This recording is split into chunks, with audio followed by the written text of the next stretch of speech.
Welcome, everyone. For those that just joined, we're going to start the webinar at about 2 or 3 minutes after the hour. So sit tight until we get everybody on board.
Well, for those folks that have just joined, we're going to give it a few more minutes and then we'll get started. So appreciate your patience.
Okay, we'll officially get started. So thanks everybody for joining today. I know everyone's time is valuable, and you've probably been webinared out over the last few years, but we think this is a pretty exciting thing that we're talking about today. So we want to get that in front of anybody in the cable ecosystem. So my name is Bob Tynan. I am the Chief Commercial Officer at RocNet Supply. We've been a partner with Vecima for the last few years and have really enjoyed the partnership. And we're very excited to help introduce the new Entra vCMTS platform to the marketplace. There has been some recent positive announcements. So Cox Communications mentioned that they were going to move forward with the Vecima platform, and I think that gives that a lot of credence for a lot of other potential cable operators to take a look at it. So we will have a few folks giving an overview of the platform. So Michael Jasper from Vecima, who's the product line manager of the vCMTS, and Matt Bernardi from RocNet Supply. He's our director of engineering. So next slide. So we're going to go through really three sections. Michael will hit the introduction to the Entra vCMTS. What is it? Why is it interesting? What are the value propositions? And actually, how do you get it working with configuration templates and workflows? And then we have the benefit of being able to actually have the code in our lab in our with our ecosystem within the lab, and Matt Bernardi's been putting a lot of goodness around understanding how does that platform scale, how do you use it, how do you operationalize it. So with that, I'm going to pass it over to Michael to get started, and then we'll circle around at the end for Q&A. If you have any questions, please put them in the comments. We'll be reading them as we go along, and then at the end of the session, we'll address as many as we can within the hour. So thanks again, and look forward to your feedback. Michael? Thank you, Bob. So why has Vecima entered the vCMTS space, and why should you, as the operators, be interested in our Entra vCMTS? Well, for a long time, DOCSIS has been part of the Vecima DNA. Back in the day, developing modulators, more recently RPDs, MAC-PHY, DPoE. We've been involved in this space from a product standpoint as well as from a specification development standpoint for a long time. Through our time involved in product development and spec work, we've developed what I feel is probably the most open and collaborative interoperability culture in the business. We brought all of this experience together to bear in the vCMTS space with an advanced architecture built around an extension of our well-established and field-proven DOCSIS MAC from our MAC-PHY product space. That architecture is 4.0 ready through simple software-only upgrades and has an API focus that allows you to access telemetry and integrate the vCMTS with third-party tools in whatever way works for your deployment.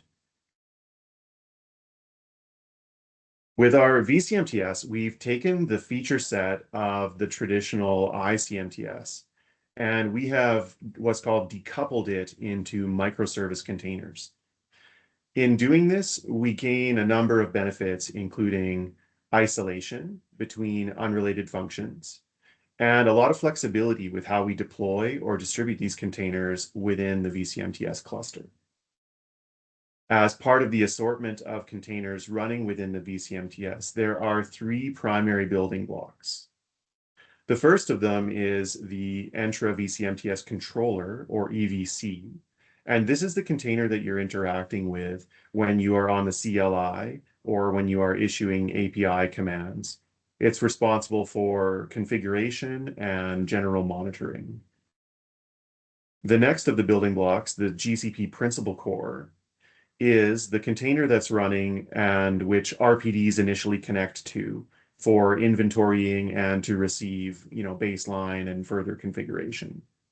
The principal core is what directs the RPD to then connect to any auxiliary cores, including our virtual MAC core, which is the container that is running our DOCSIS MAC and the container responsible for the general data plane and packet forwarding. So together, the EVC, the P core, and the VMC are the primary building blocks of the virtualized CMTS.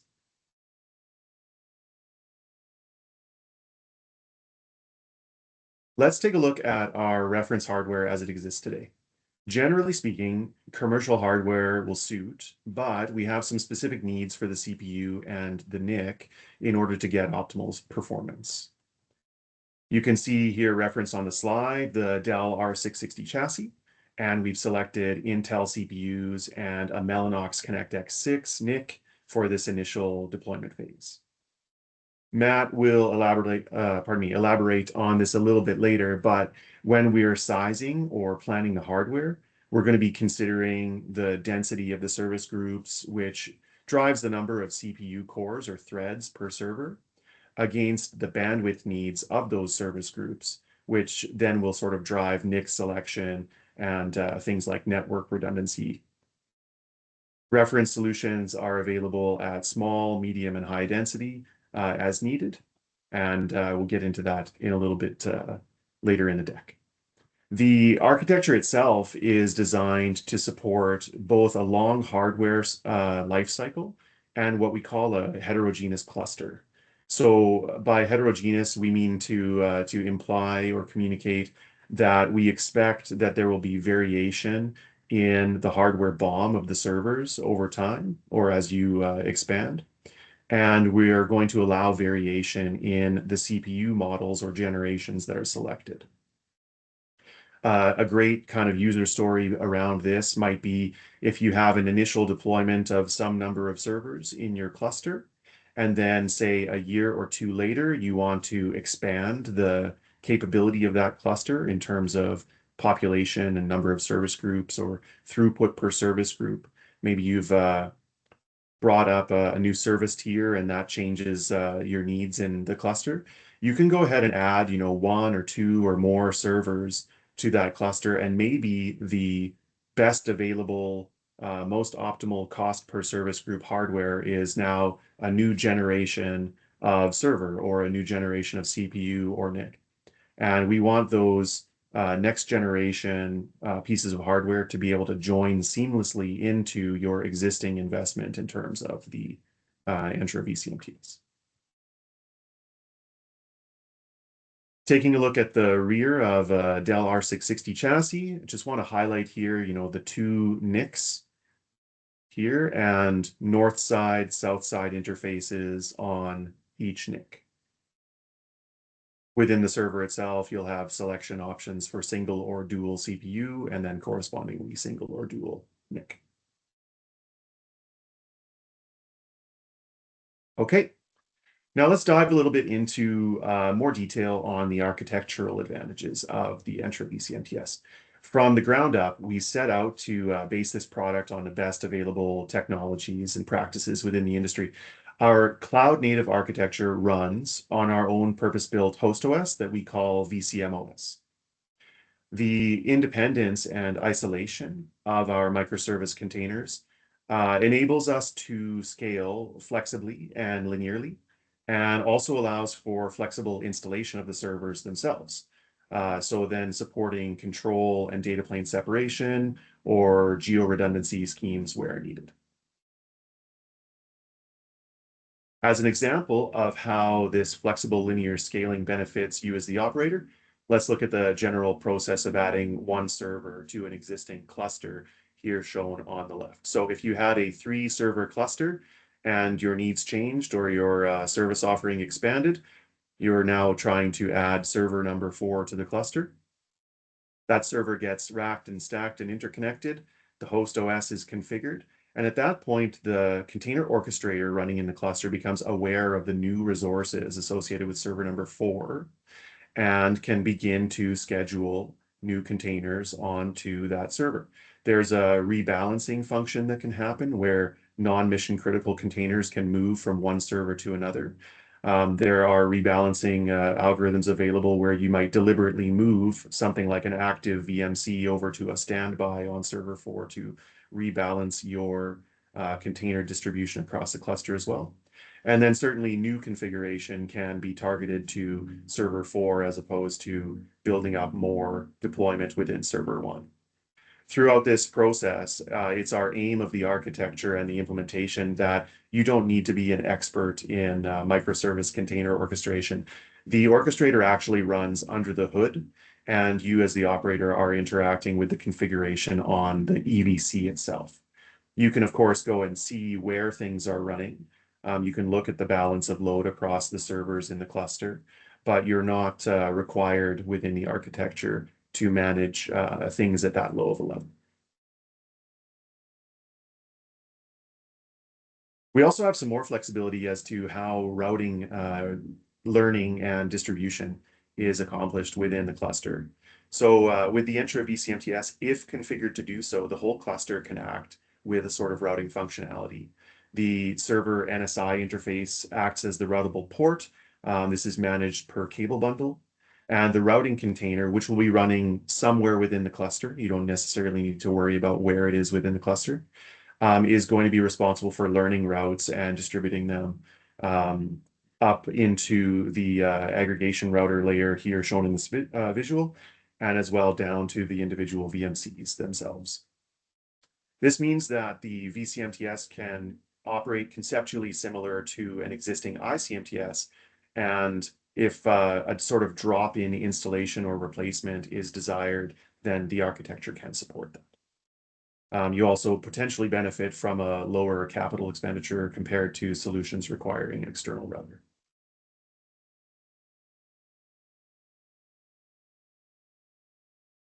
One of the aspects of our architecture that I think is most exciting to talk about is our specialized high availability approach.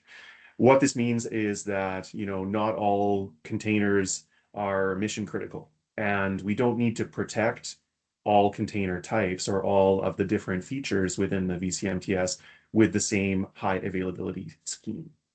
So something like the EVC is given a high availability scheme that is best for tracking changes to configuration and continuity of and persistence of configuration and monitoring systems.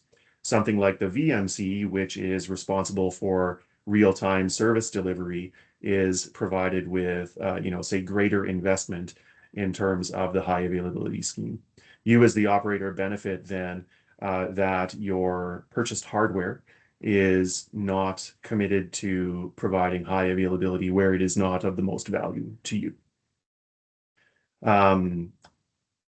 Our HA schemes combined with the container isolation that I mentioned earlier results in a solution with a much reduced blast radius compared to the traditional ICMTS. For example, if VMC has trouble for some reason, then only that VMC fails over. If a server is disconnected for some reason from the cluster, only the active containers running on that server need to fail over. None of the standby containers on that server need to fail anywhere. And so there's a reduced blast radius and a reduced impact of various failure modes associated with high availability. The redundancy scheme I mentioned built around our virtual MAC core or VMC is one of the more interesting and mission critical schemes. So here, as an example with a 4-server cluster, we have configured, because this is a configurable option for you as the operator, a 3-to-1 HA scheme. That means that 3 active VMCs are going to be protected by 1 spare, which is launched within the cluster. And those 4 containers then, 3 active and 1 spare, form a VMC redundancy group. As you consider more active VMCs within the cluster, you can see with these yellow rectangles around how the system will automatically create different redundancy groups. Again, 3 active protected by 1 spare in this configuration, but anything from 0 or no HA protection up to 7-to-1 is supported by the system. The container orchestrator has scheduled the active VMCs and the spare VMCs such that the spares are generally, or best effort, distributed throughout the cluster. And the reason for this is that you want to be able to survive the loss of, say, any one server without having a VMC that has nowhere to fail over to. In this case, if we lost server 4, spare number 1 is lost. This redundancy group is then unprotected, but services are not impacted. VMC 6 is lost, but fails over to spare number 2. VMC 9 is lost and fails over to spare number 3. And VMC 12 is lost and fails over to spare number 4. This failover happens very quickly and quite seamlessly. Cable modems stay online, RPDs stay connected.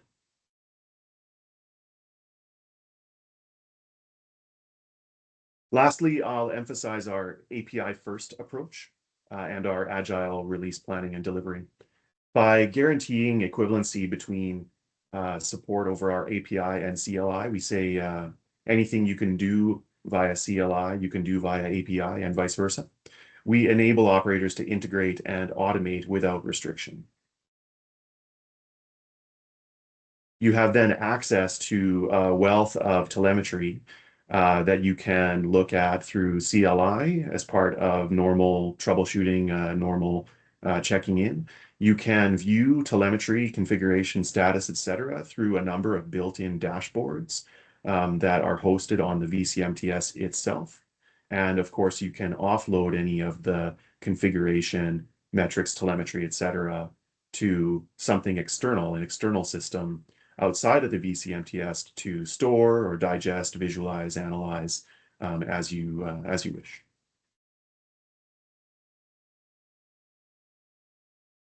Something else that you can do via API is integrate with our Entra Access test platform and simulators. So the test platform allows for automated and much time and cost reduced execution of test plans against the vCMTS. And you can imagine that this might come in handy in terms of reducing time and cost associated with receiving, validating, and deploying new vCMTS software releases. On the simulator side, this allows, Vecima, of course, but operators as well to validate field level performance and scale without hitting the field. It allows for troubleshooting of field conditions more easily in a lab environment where you can replicate the kind of scale that you see in the field. And it allows for the validation of new features at scale prior to deployment. So this is something that we're very excited about with the recent acquisition of Falcon V late last year and the integration of these new products into our vCMTS space. And a quick high-level look at our roadmap and release plan.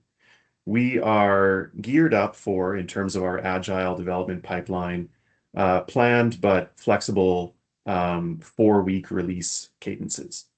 So throughout 2025 and into 2026, we are planning a large number of updates out to customer labs where we have qualification underway, and then later to field trials in later in the second half of 2025 and into 2026. So our agile approach and development pipeline enables us to produce these high-quality releases very frequently. You as the operator do not need to accept every release, but it allows us to be flexible and responsive to your needs.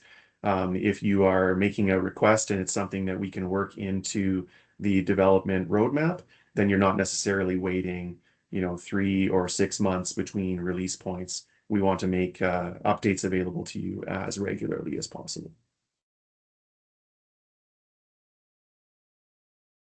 Okay, now let's build out a general configuration at a high level. I want to introduce you to the idea of the container configurations and as well the configuration templates that we offer. And I'll sort of build it out over a number of slides, and hopefully it's understandable in that way.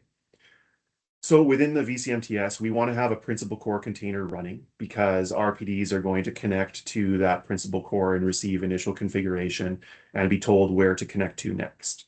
Connect to next will be in all cases pretty much a VMC that is associated with their service group, and then potentially to other aux cores as well. We have PTP running as a container within the vCMTS as well to synchronize between the RPDs and the vCMTS in terms of DOCSIS time. Before we are offering DOCSIS services of any kind, we are going to define some channel templates for OFDM and QAM, OFDMA and upstream ATDMA, and some profile management parameters as well. And those get associated with then a channel plan or a downstream RF config, upstream RF config.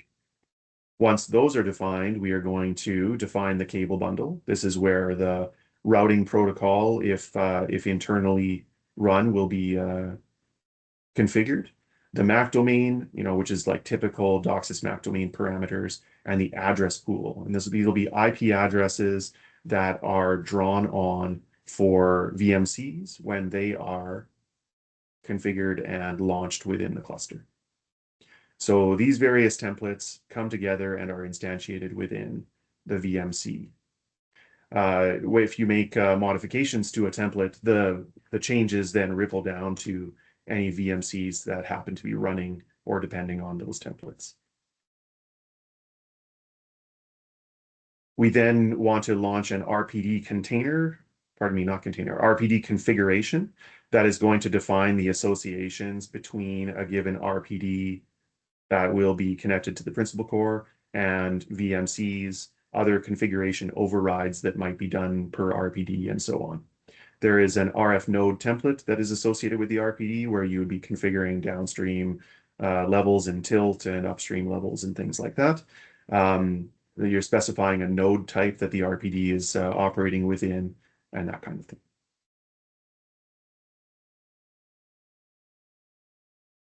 At the system view, once you've done this, if you have the vCMTS in this gray box here, you have your RPDs with their connections to the principal core, aux core connections to the appropriate VMCs associated with the RPD configuration as written within the vCMTS. You have perhaps these other aux core connections to something like our remote PHY monitor product or to a video aux core that's responsible for delivering video content. Cable modems and service groups, of course, connected through the RPDs, and PTB providing the overall synchronization.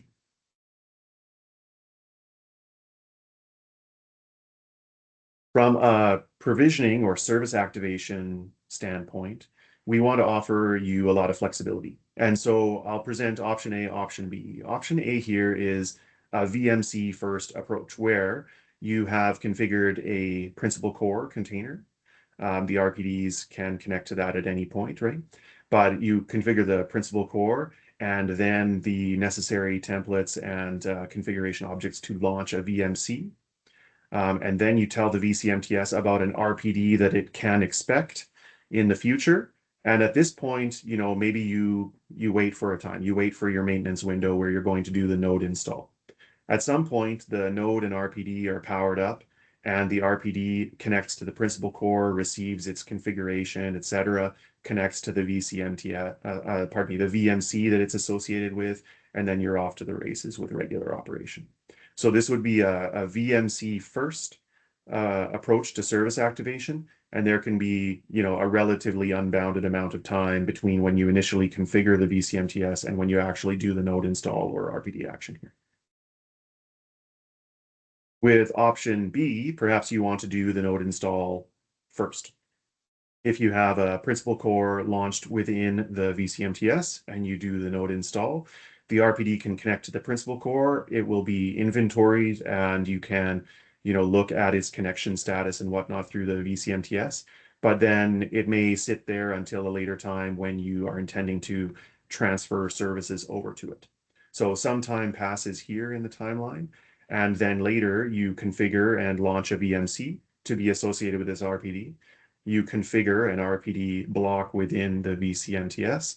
And at that point, the system tells the RPD through the principal core, go out and connect to this VMC. It receives then the configuration of the DOCSIS services from the VMC and you enter into regular operation. So option A, where you do sort of all of the proactive vCMTS configuration first, then you do your node action. Or option B, where you get the node and RPD up and running in the field prior to applying a DOCSIS VMC configuration to the vCMTS. Both are supported, and we think that flexibility is valuable to operators. Okay, I will hand over now to Matt Bernardi to walk through some network architecture and scaling considerations. All right, thank you, Michael. So we've seen how the vCMTS works and all the components that make it up. So now let's take a look at how it fits into your network. Next slide, please. All right, so we're going to take a brief look into what's needed to enable your network for DAA. So DAA, for anybody that doesn't know, is an acronym for Distributed Access Architecture. At a high level, it's simply moving some of the resources or functionality that traditional ICMTS provides closer to your subscribers. For today's presentation, we're going to look specifically at RPHY, where RF modulation and demodulation are moved into an RPD or remote PHY device. The RPD is a small module that's installed into a node or RPN. So if this is your first time looking at RPHY, we're going to take a few minutes to go over what's required from the network and any back office systems to start your journey into DAA. First, we'll take a look at general considerations and then move into the requirements of the networking devices. So first, and arguably the most important part of a DAA network is timing. So specifically with RPHY, we need to have our virtual CMTS core and RPD or nodes synchronized in time. This is because this vCMTS core is scheduling traffic for the RPDs to send out on the RF plant. So we utilize a protocol called PTP, or Precision Time Protocol. This is usually in the form of a redundant pair of hardware clocks. They'll synchronize their internal clock to a GPS source and provide that timing to devices in the network. It's critical that this is a consistent and stable source, or it could cause some instability between your nodes and vCMTS core. So the next item is it's a DHCP. So chances are you already have an existing DHCP server to use this for, but it's kind of worth mentioning because there will be an option, a couple custom options. The RPD boot process is very similar to how a cable modem initializes. So when an RPD first boots, it does a DHCP discover. And part of the offer that it gets back from the DHCP server must contain a special option, which we usually call the CCAP cores. It's just a list of IP addresses. So it's defined by Cable Labs, and it's the principal core, the IP address of the principal core, the P core that we had talked about a little bit ago. If this option is not set, the RPD will not know how to talk to the principal core or continue booting. So likely it just continues a reboot cycle until that option is provided. Next up is a file server. So like DHCP, you likely have systems in place already that can be used for this. Some examples would be if you're doing cable modem boot files or sending firmware files. The RPD, again, has very similar initialization workflow and kind of operational workflow. So the RPDs can also use the same servers for firmware upgrades and log uploads, anything you would need to there. Next is return path monitoring. So you may have noticed that we have Ethernet or IP all the way out to the RPD now. So there's some special considerations for RF related items that you would typically have in the head end, one of those being return path monitoring. Some solutions for this are included as part of PNM. UTSCs could be an example, which is for remote spectrum capture at the node port. And finally, sweep balance video. So some of these other items are outside the scope of today's discussion, but it's definitely relevant to anybody that's going to be considering DAA. So if you have, at the end of this slide deck, we'll have a couple contacts that you can reach out to for any questions you would have around this. We're happy to help. Next slide, please. Okay, so now we're going to go into the specifics about deploying the vCMTS in your network. We still have the same ISP infrastructure that was there previously, but we've added a few items, mainly around the vCMTS server and RPD. So this is showing one of the most basic deployments. The number of these new items can vary widely depending on your solution and the scale that you intend to use. So Vecima and RocNet have worked together to come up with several example designs based on any size operator from small to large. More details on that specific designs will come later here, but we're just discussing high level feature, functionality, and protocols that you'll need from your network when deploying the Vecima vCMTS at any scale. So first we'll start with the aggregation switches. So there's not much required from a feature standpoint. With DAA, you'll usually hear the collection of aggregation switches referred to as the CIN, which is an acronym for the Converged Internet Connect Network. Most RPDs contain one or more SFP ports to connect into your network. For any sizable deployment, you'll want to have a switch with as dense as possible 10 gig ports, because each RPD will take at least one port onto your switch. Depending on how you design your network, you may want your aggregation devices to be capable of layer 3 functionality, to be routing functionality. This is helpful to limit the size of your broadcast domain. And in that scenario, your layer 3 switches will need to support DHCP relay. That's kind of one of the only requirements out of that device. That part is optional, but we do see that used quite often in production networks for mainly around stability purposes. So for your routers, again, similar to the switches, there's nothing too special besides the number of ports. Earlier, we saw the vCMTS hardware, the reference hardware platform, contains several 100 gig ports on the server. So we need somewhere to connect them. The vCMTS router should have as dense as possible on your 100 gig ePorts. Once we get everything connected, we need to get routing. So we can leverage the routing container that is part of the vCMTS. And We have the ability to use standards-based networking protocols to ensure interoperability across networking vendors. This would be the vCMTS supports BGP, OSPF, and ISIS protocols in both IPv4 and IPv6 address families. For a more flexible deployment, support for segment routing is on the roadmap. So service providers can utilize an existing SR-MPLS network for connectivity to either RPDs or to the service provider core. The goal is to make this kind of as simple as possible to integrate into your existing network if you have devices you want to use today. Most customers might have their own metro network, core network. But we also have validated platforms and network designs to create a complete deployment with new or kind of dedicated routers for this use case. Next is the vCMTS. Of course, we need the servers to make this all run. So in this example, we're just showing a typical kind of lab or qualification build, which would be anywhere from 1 to 2 servers. Again, more details on scaling this up are coming in a couple slides ahead. And then finally, for RPDs or R5 devices, we need something to generate the RF signals out in the field.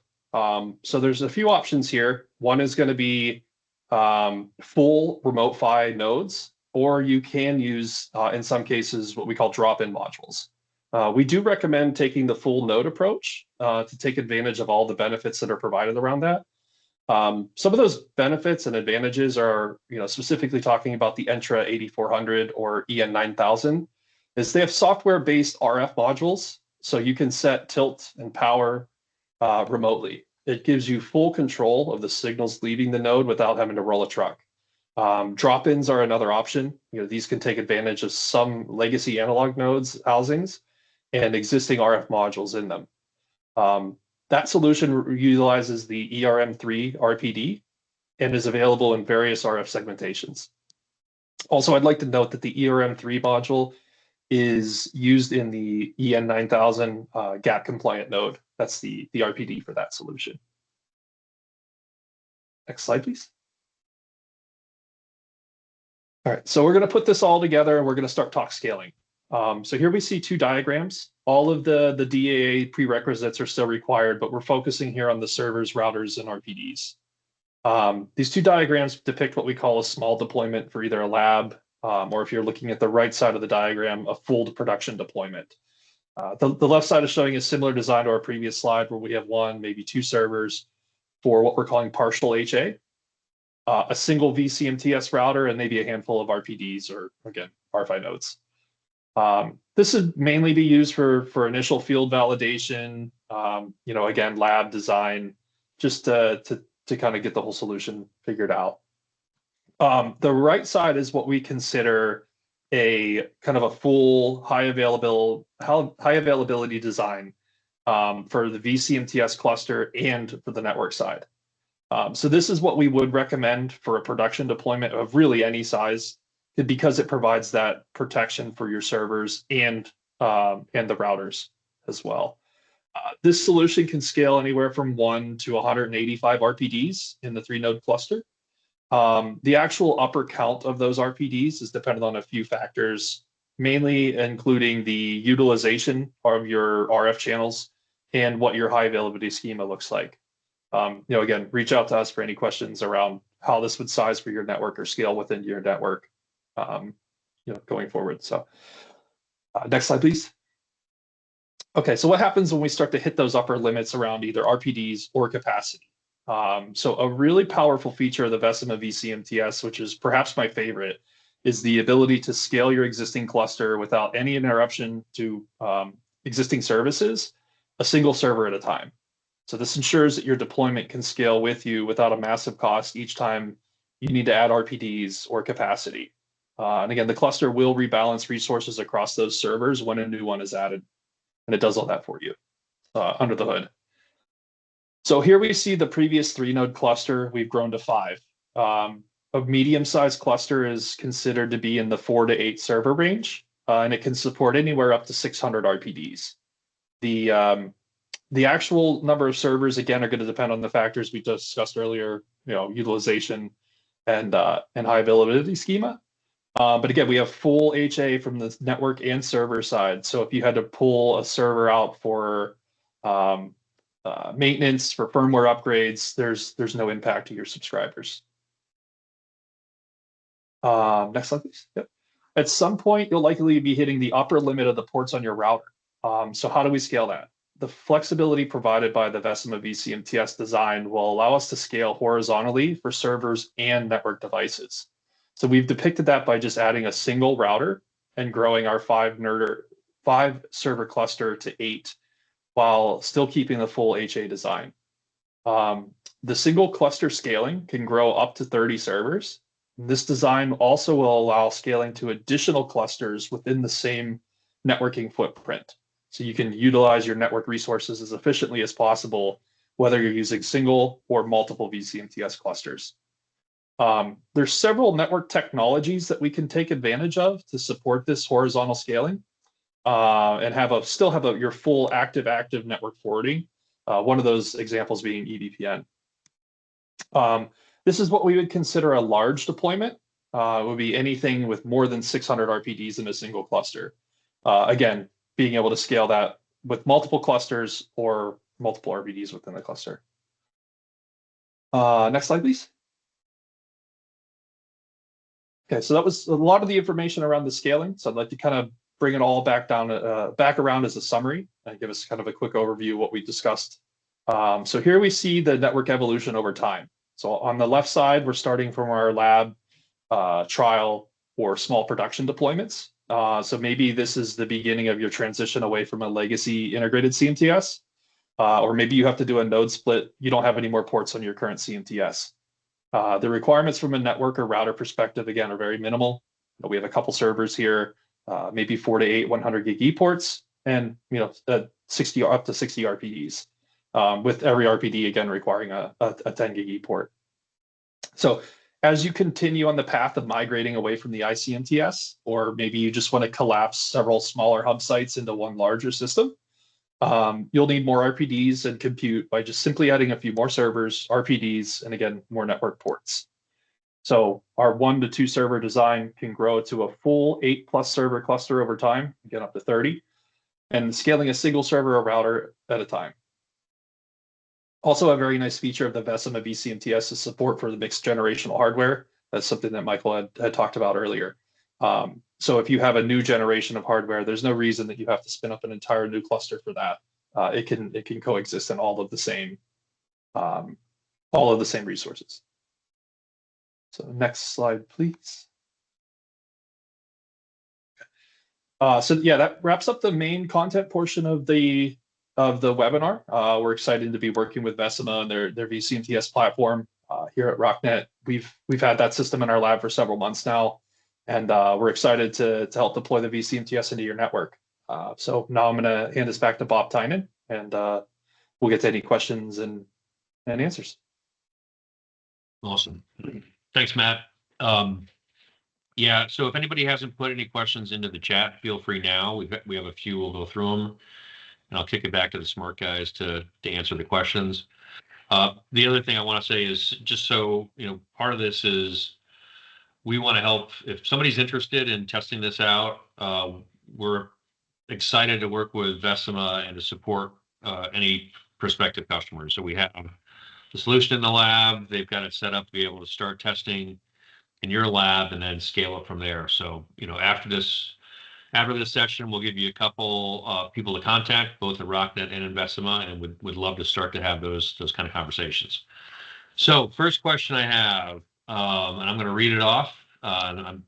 Matt or MJ, raise your hand, or Michael, in terms of who wants to respond to it. But the question is, for the layer 2 TPv3 tunnels redundancy between the vCMTS core and the RPDs, is this managed by the SYN? Does the vCMTS run IGP protocols on its interfaces to the SYN, or just layer 2 interfaces?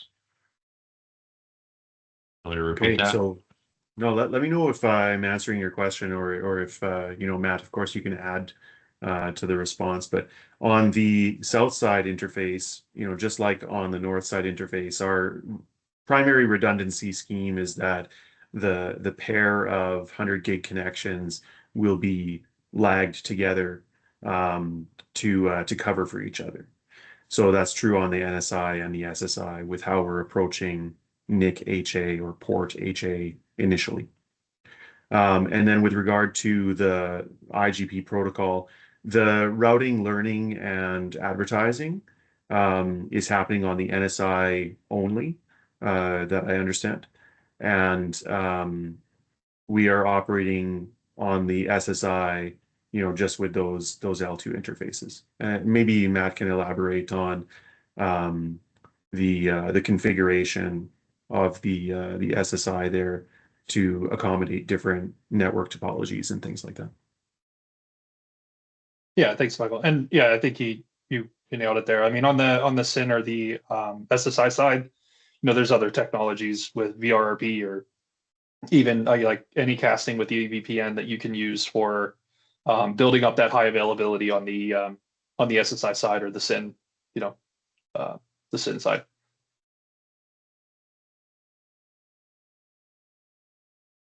Okay, since you guys are both up, I'll shoot a few more out to you. There was a generic question about talking about RPD interoperability and what the current status is and what the plans are moving forward. Yeah, thank you. So our initial target was Vecima RPDs. We have a couple of generations of those and some different node types. The EN 8100, 8400, EN 2112, EN 9000. Our ERM3 module and its legacy node adapter kits and things like that. The next up we've started on is Cisco RPD interop. We have plans to engage with Telesta at Cable Labs Interop in early June. And then we have, kind of roadmap accommodation for any additional interops that are required. I mentioned earlier that we've got a strong culture of interoperability with various vendors, and that extends as well to the RPD vendors. So we're definitely willing to engage and collaborate with other RPD vendors as part of the roadmap for vCMTS. Awesome. Here's another one. The PTP is shown connected to the vCMTS. Can you elaborate on your plans for PTP in the future? Sure. Yeah. Thank you. So initially, we're envisioning that the Grandmaster will connect to the vCMTS, and it will also connect to the RPD or exchange messages with the RPDs. We have implemented something where the VMC becomes the master to the RPD.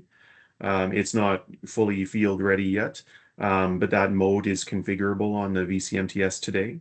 So in that way, the vCMTS cluster would connect to your Grandmaster to acquire timing synchronization, but then it would distribute that timing to connected RPDs over those same SYN paths and connections that the RPDs are connected to for GCP and L2 control and data plane. So that's beneficial in a number of ways.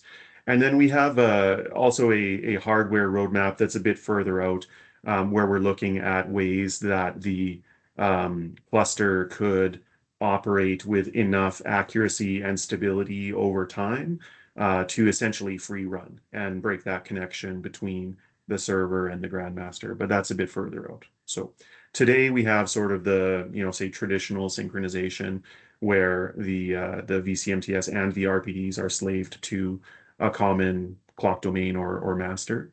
And then we also offer this mode where the VMC itself becomes the master to the connected RPD. Okay, got another one. What are the upper limits of scaling for RPDs? Yeah, thank you. So the RPD limits today are sort of soft limits. We're going to continue to internally validate scale using a combination of real RPDs and the simulated RPDs that I mentioned during the presentation. And based on sort of the development work, the characterization that happened throughout our Mac-5 product development, and then the extension of those capabilities brought into the vCMTS, we're looking at something like around 600 RPDs that we would support within one cluster from a control plane user experience standpoint. Again, it's not a hard limit, so the 601st RPD does not need to trigger an action to separate the cluster into multiple instances. And we're going to try to push this as far as we can, maybe as high as 1200 RPDs within one cluster. Okay. And then I have, do you have a method of multicast DOCSIS virtual splitting / combining or MAC domain sharing? Okay, yeah, thank you. The terminology that we're using in our feature roadmap for this is VMC sharing. So it's you're accomplishing something similar to virtual splitting and combining, but there's more independence. So in the case of virtual splitting and combining, you might be sharing the downstream channel set and scheduling across multiple RPDs, or you might have multiple service groups through RPDs sharing an upstream scheduler and upstream channel set. With our VMC sharing, we're essentially taking the throughput capability of a VMC. So it's about 10 gig down and 3 gig up per upstream service group or something like that, for DOCSIS 3.1 turbo. And we're dividing that across multiple independent MAC domains with our VMC sharing feature.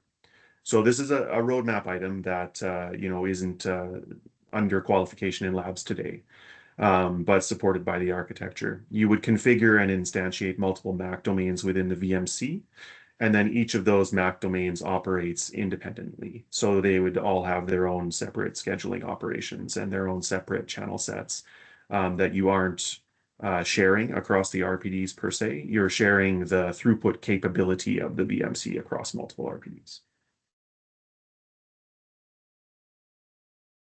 Awesome. Great. Well, I think that's all the questions that we seem to have. Any other comments, Michael or Matt? And if not, we'll wrap up.